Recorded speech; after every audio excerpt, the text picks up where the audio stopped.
So I just want to clarify something. Often people think that I'm into the New Age movement, and I used to be. But through that process, I rediscovered God. And the beauty about that was I found that God had never left me, but God also wasn't the box that God had been in previously when I was in a organized religious institution. And it was only by going into New Age that I found that it was kind of one and the same, and then was able to come out. And I believe this was so I could bridge the two. So, because like often we want to discount them and call them wicked and all that. God has never been about division, never. And if you're a part of that, if you're surrounded by people that are dividing individuals, any kind of people group, run the hell away from that. That is the devil. That's demonic in its own right. Political parties, New Age and Christians, denominations, all of that. Anything divisive. Look, we're all one, and God would never, ever, ever want us to be divided. So if that triggers you, get on out of here.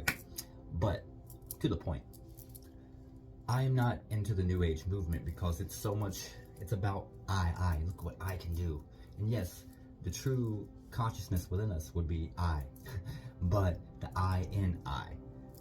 But it's often because people have gone through religious trauma and stuff, they don't want to engage with God, so they start to have like this me. It like sounds really appealing. This I am the creator of my reality. Yes and no. What I mean by that is the true you, the true I inside. That's the creator. And who you think that you are is an ego identity. So whenever you're saying I create my reality, often it's coming from a place of ego, like I want a new house, I want a new house, I want a new house, and you're visualizing, and you're just wasting energy all day long. Can you get that house? Can you use your energy that way in a cool house come? Yeah, but it's no different than going and getting a drug, getting a candy bar, getting this or that, just fulfilling ego desires. See, what will happen is whenever you get these desires, you'll find out that they don't satisfy. Just like having relationships, having more money, having certain material possessions, you always want more and more and more. It's never enough. So the ego wants you to believe that you are doing something and there's something for you to obtain that's going to satisfy you. So you can sit there and just waste countless hours visualizing and affirming, I am this, I am that, I have this, da da da. But all that energy could be just spent out there enjoying your life, trusting and knowing that everything is working out. See, I like to co-create with the divine within me, the Father within who doeth the works. That's what Jesus was talking about. And you don't have to think of God as a father, because really God would be a mother-father aspect. You know, if anything, creation is more of a motherly feature, a feminine feature. But at the same time, there is that masculine. So it's a intertwining. The point being, whenever you go to the Father within and communicate your heart's desire, and really, I like to just go, God, I desire to be on my highest timeline. And then I walk knowing that I am being guided, that every step I take, every step, no matter where it is, if I'm going to get coffee here, because you can still fulfill your ego desires. Oh, I would like coffee today, God. Be with me. What would you have me do? How would you have me be? Lead me and guide me as I go get this coffee, this dirty bean water. And as I'm doing so, I know that every step I take is in direct alignment, because that's what I've communicated, to be in alignment, to be guided.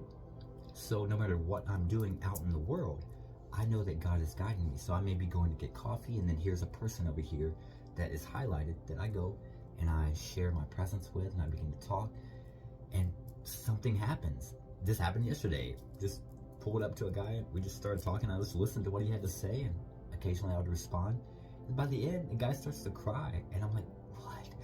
I was like, because I felt that Spirit of God like between us, and it was just me being there in alignment with God allowed God to come through me as a vessel and brought healing to that man just by me being myself. So this is what I'm talking about, being on your highest timeline. So if you do want a house or something, a new home, be like, God, I would like a new house. You know, I feel like what I have isn't sufficient enough, that I deserve better. But so God, I would like a house. You work it out. Lead me into the highest for my life. Then you go about your life. Look, Paul says we walk by faith, not by sight. So no matter what you see, you continue to walk knowing that everything is as it should be, and it's all being worked out for you. You don't got to sit there all day long doing this. It's a one-time thing. Don't be like those in the temples praying repetition. God, I want to be on my highest timeline. And then you begin to walk in that. Walk in that knowingness that God is aligned with you and guiding you and is inside of you. Like you're a vessel. When you align with God in that way, God is, see, Paul says, don't you know Jesus Christ be within you, inside. So when you are aligned with that and you say, God, lead me and guide me, lead me and guide me into my highest timeline, lead me into all truth and deliver me from illusion. And you just walk in faith knowing that the whole world may be burning down around you. People are leaving you left and right. Your money is running out, all this. But you know that God is guiding you into your highest. Then you can walk with a smile on your face. You got a little strut in your step. Hey, people are like, man, that guy's got it going. He's probably rich. He's probably got, they think all these things about you. You really could be going through it. But you know that everything's working out. You don't know how, you don't know when, you don't know where, you don't know what, you don't know who. But you know that the God within you is driving the ship because you've surrendered the ego to it. And you got to use the ego. See, I couldn't be communicating in this style like, hey, here I am, Joe Yogi, without the ego. But instead of making it about me now, like, look what I'm Joe Yogi, I'm a master manifester and I got good vibes. It's God is driving. Hey, God, use me. Here I am. Here I am. Use me. I've tried to get it all. I've gotten things. I've achieved things. Never satisfied. So I surrender, God. I can see clearly now that there's nothing that I can ever do in this world that's going to fill and satisfy my soul.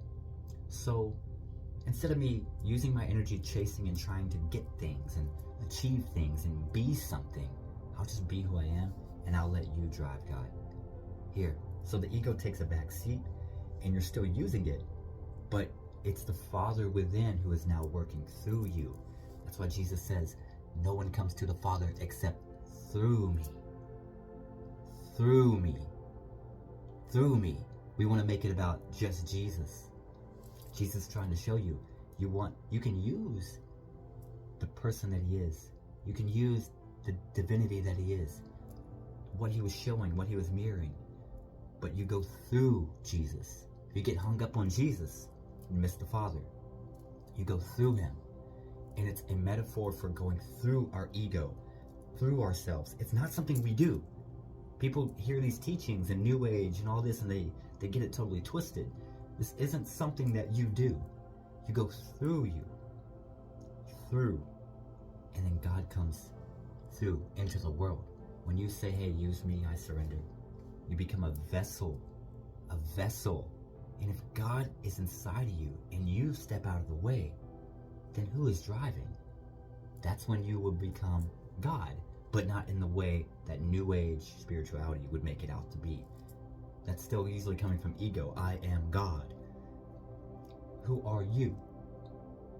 The name, the collection of beliefs, all these things that you've adopted to build this personality, that you really doesn't exist. It's a persona.